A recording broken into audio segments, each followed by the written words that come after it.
Vou contar mais uma linda história a partir de agora. Só que eu quero fazer antes um pedido para você. Se inscreva no canal. É um gesto tão simples para você e tão significativo para o canal. Entra no canal, se inscreva, curta, põe o teu joinha, acione o sininho. Para nós isso é muito importante. O canal ganha força e muito mais histórias a serem contadas. Por favor, se inscreva no canal. Agora, prepara o coração, porque a história de hoje é linda.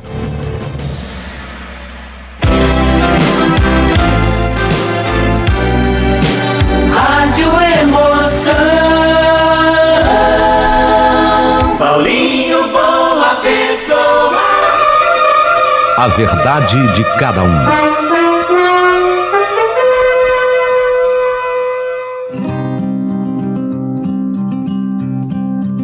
Aqui a segunda parte da história incrível da Índia Kima, Coronel Mané e tantos outros personagens.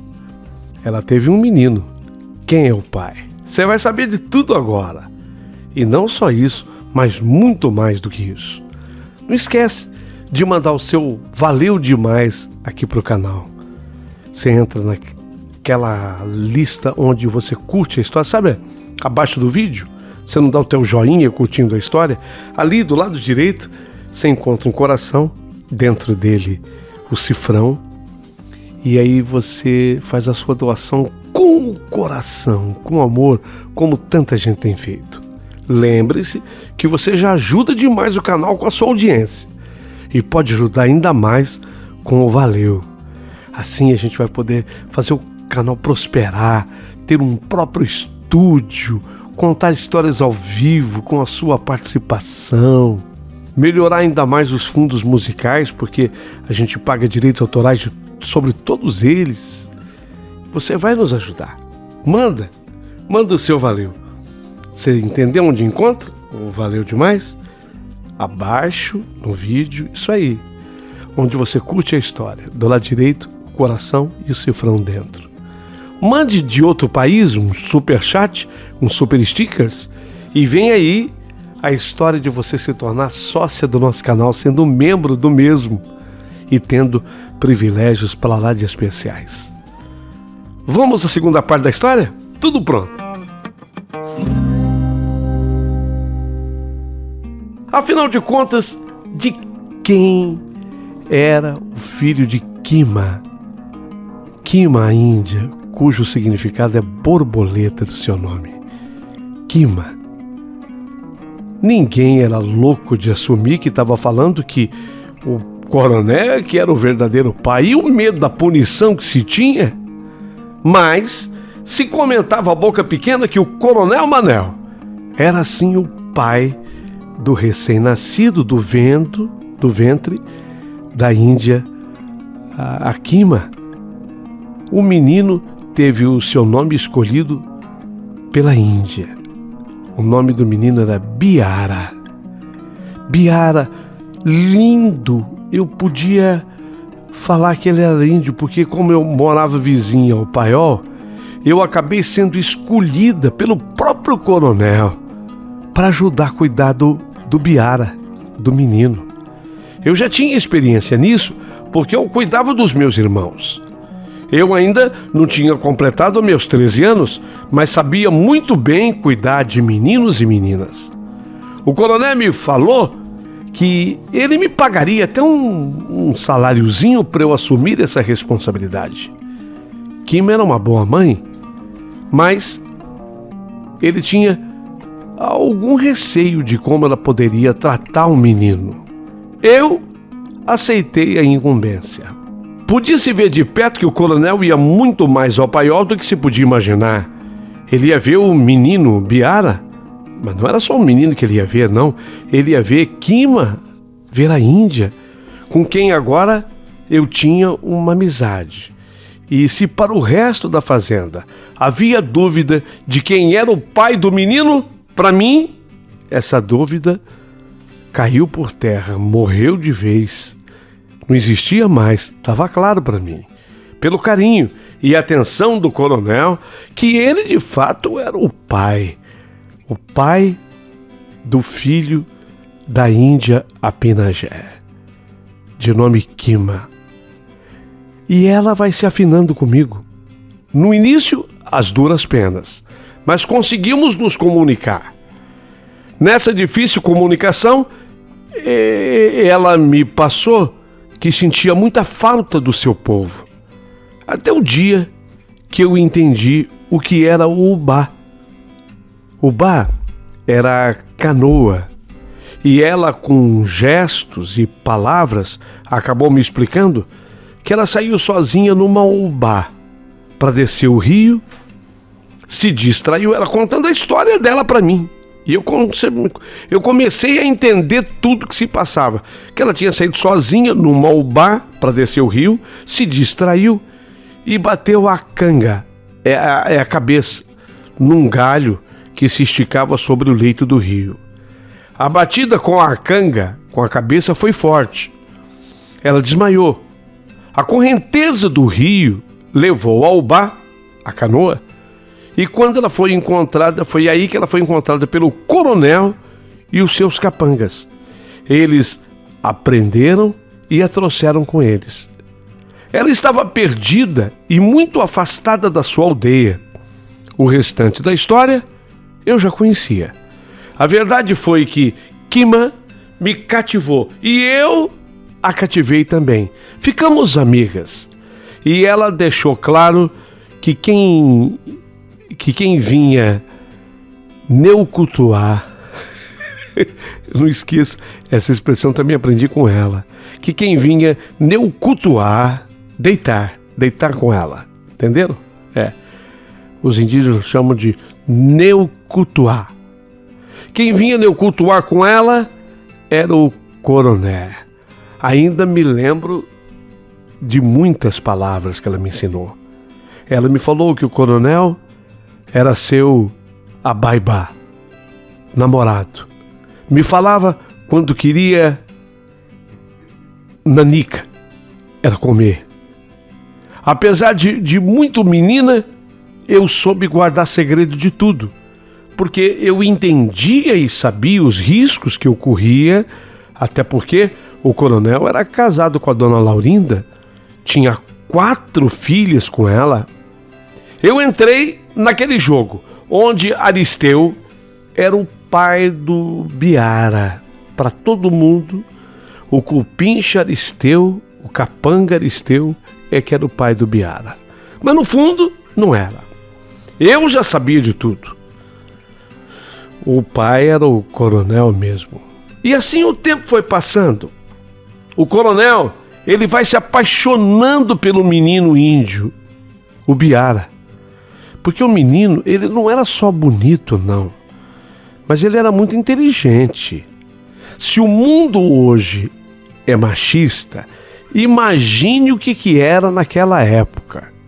Porque o coronel, sabedor que aquele menino era seu filho legítimo, ele tendo tantas terras, ele queria um herdeiro, queria um homem, né?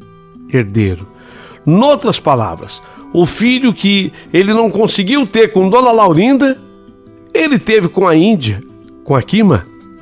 Aliás, de quem ele também gostava muito também da Kima.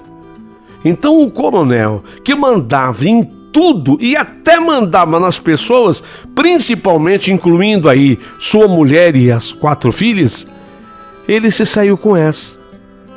Laurinda, eu tava pensando, mas eu sou tão apegado nesse menino que nasceu aqui em minhas terras. Vamos adotar esse menino em nosso nome? Aristeu não tem juízo e não tem nem onde cair morto. Depois o menino nasceu aqui, na Terra Roxa, nas minhas terras. Eu me sinto responsável por ele. Eu vou ser sincero com você, Laurinda. Já até falei com o seu Jair do cartório e até com o padre Quirino, que eles acham que estou certo e eles me apoiam. Eu vou adotar o Biara em nosso nome. Mas, Manuel, Como adotar? Não é nosso filho. E a mãe dele é a Índia? A Índia... A Kimi... Ela não tem documento. Eu achei essa Índia no meio do mato e não tem nem como fazer documento para ela e muito menos fazer documento para um menino. Eu conversei com o senhor lá do cartório. O padre também me apoiou. Eu adoto o menino em meu nome como pai e no seu como mãe, ué. Ué, Laurinda, fica sendo nosso filho legítimo, entendeu? Fica tudo mais fácil. Eu regularizo a situação do menino. Ele vai ter até documento. Será que isso tá certo, Manuel? Tá certo?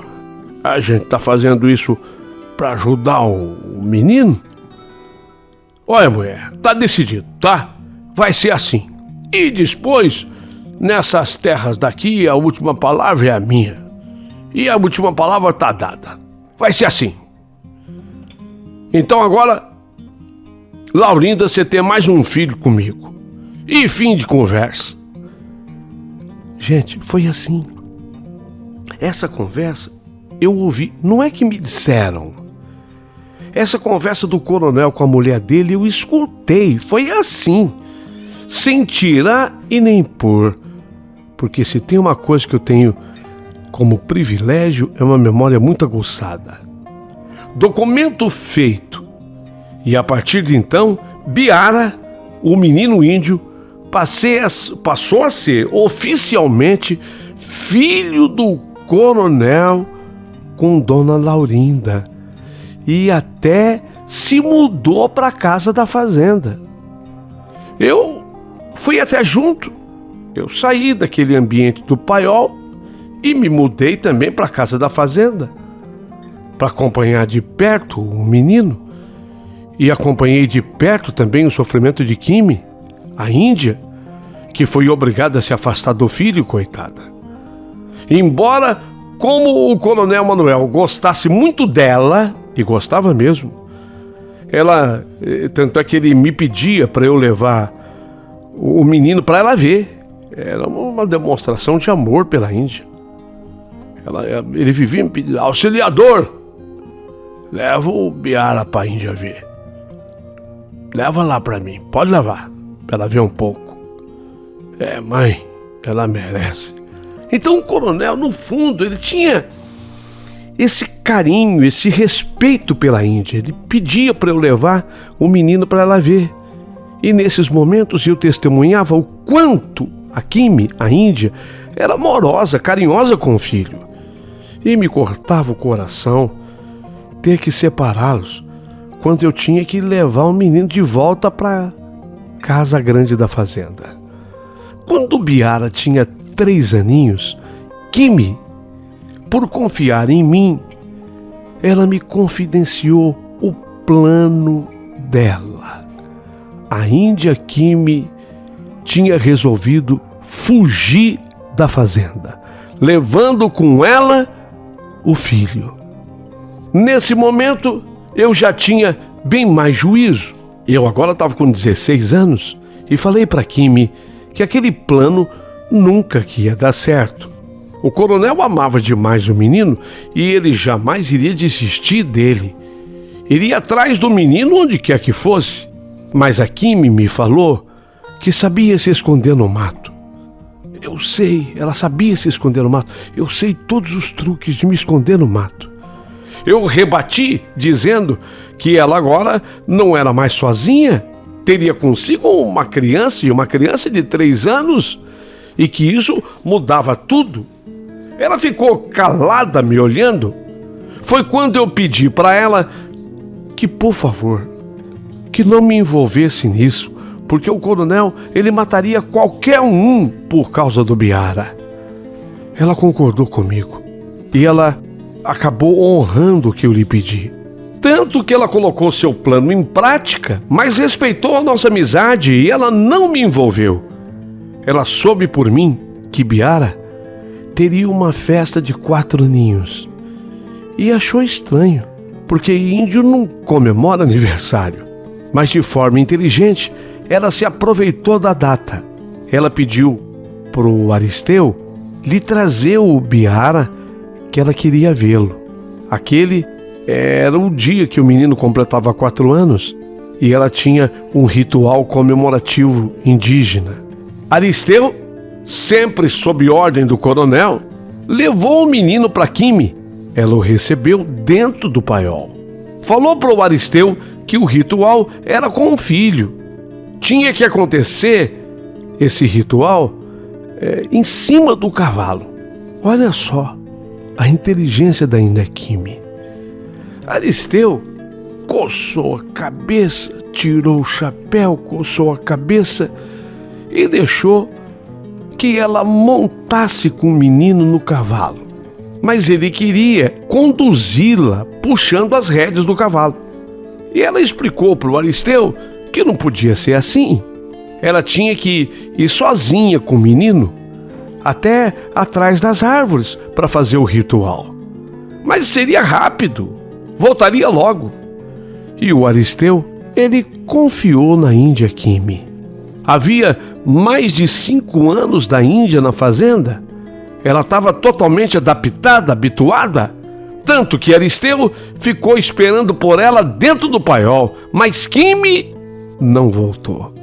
Quime não voltou. Quando Aristeu notou que ele tinha caído num engodo, num golpe, que a Índia tinha sumido, ele correu a pé até a casa da fazenda. Eu estava lá e vi quando o coronel, desesperado, saiu atrás do seu cavalo para montar, uma vez que de carro não se dava para embrenhar no meio do mato, embora ele tivesse carro.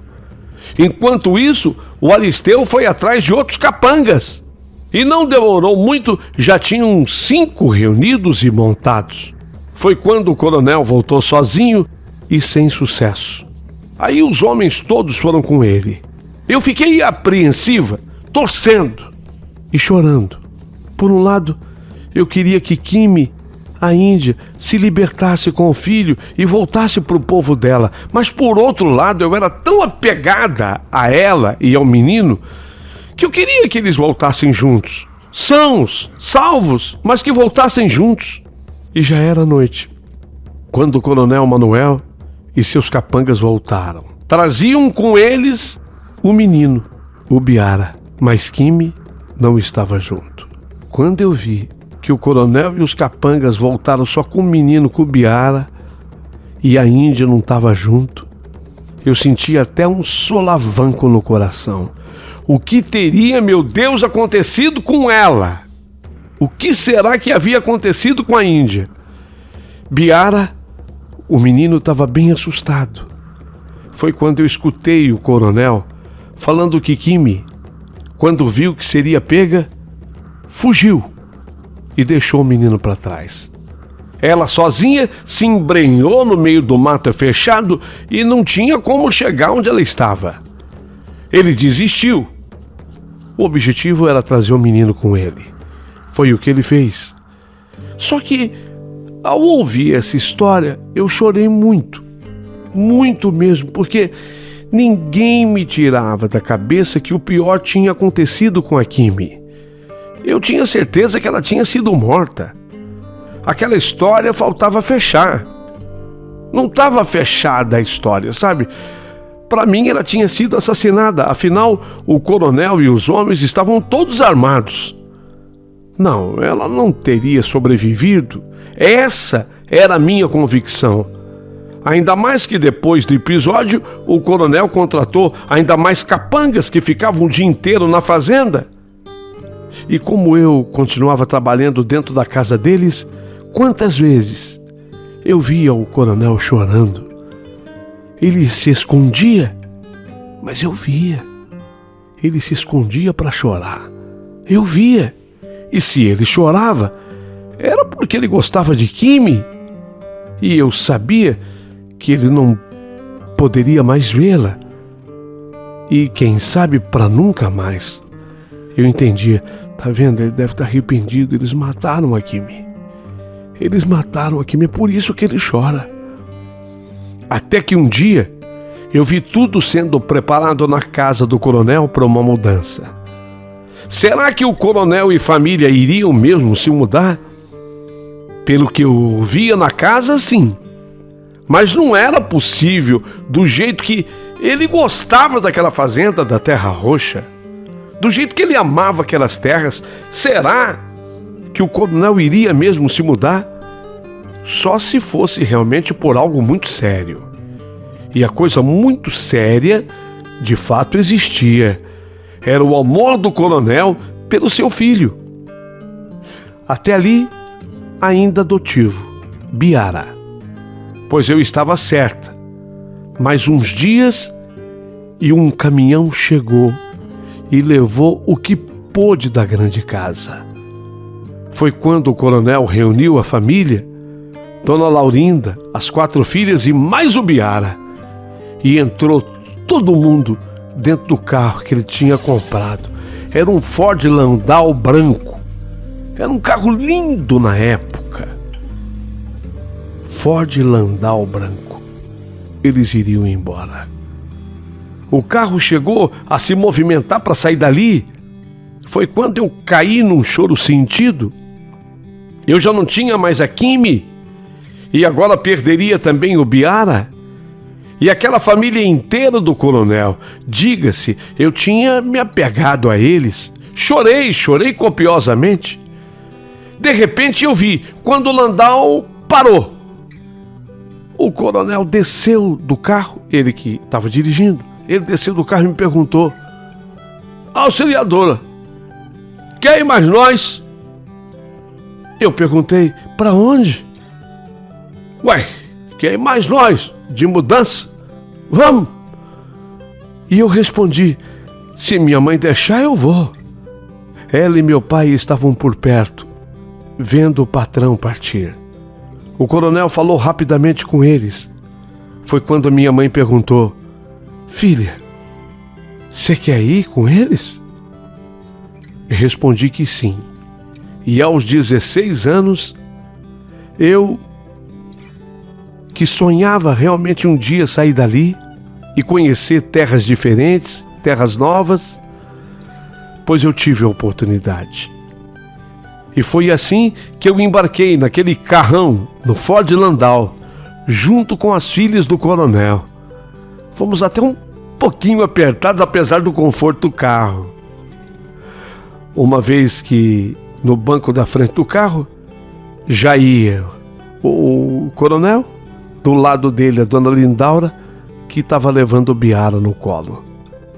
Vi a felicidade do Biara ao me ver embarcar. Se bem que o Ford Landau, esse aqui é um detalhe que eu não quero deixar passar em branco na minha carta, o banco da frente era inteiriço também. Então cabia 3, 4 sossegado. Vi a felicidade de Biara ao me ver embarcar. O menino era muito apegado a mim. Eu cuidei dele praticamente desde que nascera. Daí se explica porque eu estava indo junto com a família. Inicialmente fomos para Cáceres, viagem longa. Ficamos coisa de meses numa casa por lá, Cáceres. E depois uma mudança mais radical. Fomos para o Rio de Janeiro. Fomos viver na cidade maravilhosa. E eu praticamente fazia parte da família, sempre cuidando de Biara, que a cada dia ficava mais parecido com a mãe, Quime. E Quime? E a mãe dele? Por onde andava? Será que ainda andava? Ou estaria morta? E assim o tempo correu e passou. Biara se tornou adulto, estudou, se formou em engenharia na Universidade Federal do Rio de Janeiro. Foi por essa época que eu também me casei. Formei a minha família. Meu marido era de São Paulo e acabei me mudando. Mas eu jamais perdi o contato com a família do coronel, nem com Dona Lindaura e muito menos com Biara. E também suas filhas. Eu era amiga de todas as meninas, mas especialmente da Carmen. Essa se tornou muito mais minha amiga.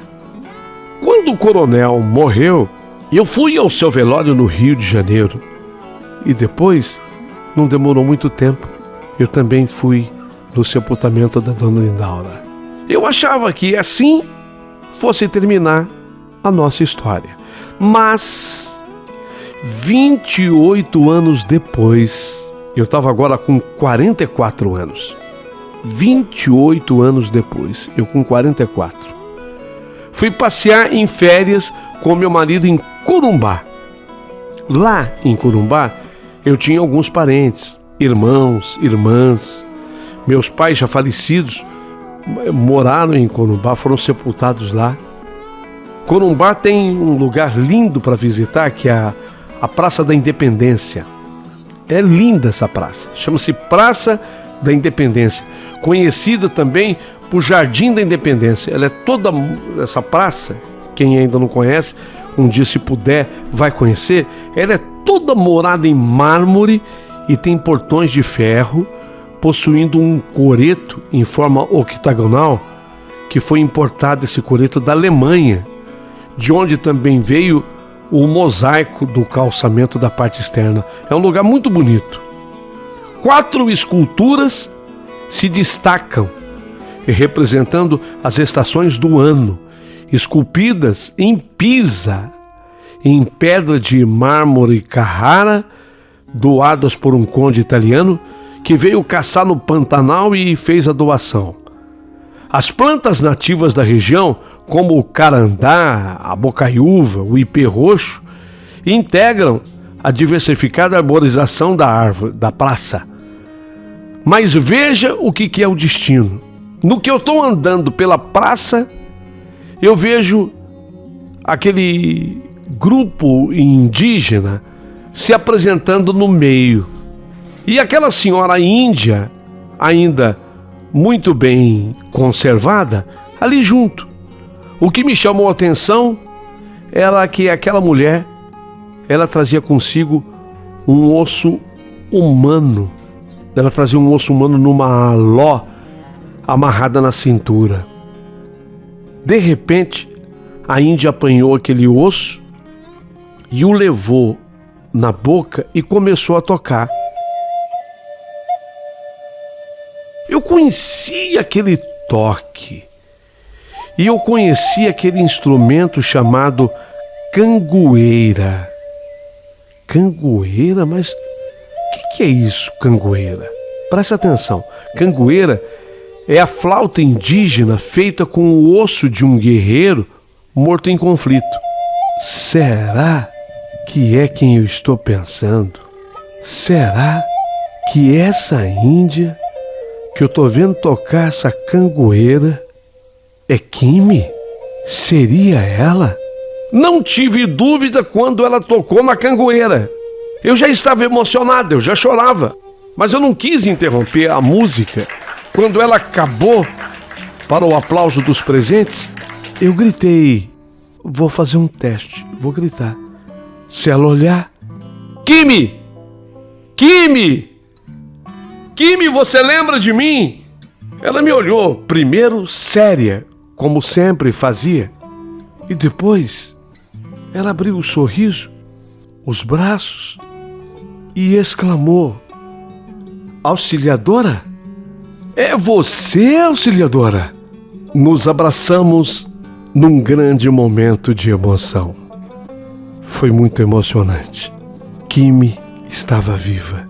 E depois de tanto tempo, tantos anos, eu reencontrava naquela praça em Corumbá. Coisas da vida. A pergunta que não queria calar: Ibiara, meu filho, me perguntou a Kimi se eu sabia alguma coisa dele. E é óbvio que eu sabia. Falei tudo para ela. Naquele mesmo dia, liguei para ele no Rio de Janeiro e dei a Ibiara a melhor notícia do mundo. Sua mãe estava viva e bem e queria vê-lo. Imediatamente, ele pegou um avião e nós nos encontramos. E foi emocionante o momento de assistir aquele reencontro. Foi impressionante. Aí sim, a minha história se concluía. Mas tudo que eu relatei aqui, eu assisti com os meus próprios olhos. Vi tudo com a minha vista, conforme de fato aconteceu. Na minha idade, hoje, mais de 70 anos, eu jamais usaria de qualquer mentira. Tudo que eu contei é a mais pura realidade. Quero muito teu comentário a partir de agora aqui nesse canal. Deixa o teu comentário sobre essa história incrível. Por favor, não esquece de se inscrever no canal para que ele ganhe força e pujança. E manda o teu valeu. Só vai ajudar muito o canal. Muito obrigado.